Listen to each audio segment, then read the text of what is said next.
keltainen siellä etuvasemmalla.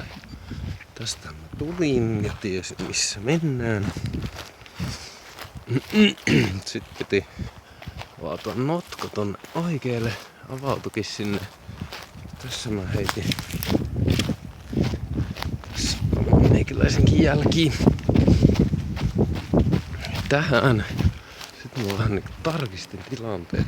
Okei, tossa on toinen notko. Sitten menin siihen. Joo, just tästä. Juoksen tän notkon päähän.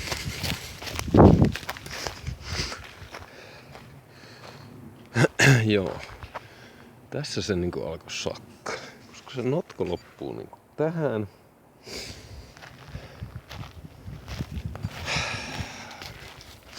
Sitten mä näen tuon uusupan tuolla päässä. Tässä on niinku se uusuppa. Toi puska hämmäs mua aika paljon. Se nyt ei oikeastaan millään kartalla edes. Tuolla näkyy hyvin toi pylpyrän rastin takana, mutta en mä osannut sitä ajatella. Mä menin tästä sitten hätäisesti kurkkailen tänne. Missäs hemmetissä sitä ollaan, että tuolla laskee. Tässä on kyllä just tälleen tää kaistale.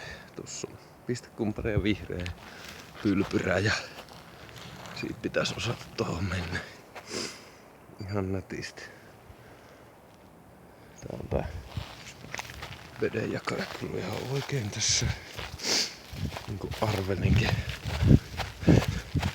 Niin mulla riitti niinku tää homma sakkaamiseen tää.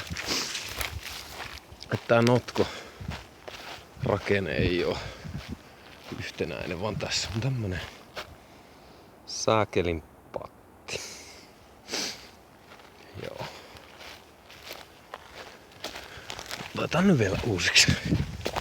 Tulee hierottua.